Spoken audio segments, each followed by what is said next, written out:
حال دنیا را بپرسیدم از فرزانه، حال دنیا را بپرسیدم از فرزانه.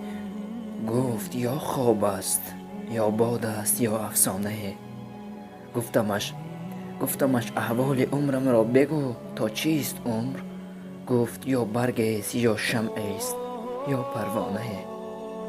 گفتمش اینها که می‌بینی چرا دل بستند. گفت یا خوابند یا مستند یا دیوانه. حال دنیا را بپرسیدم از فرزانه. گفت یا خواب است یا باد است یا افسانه.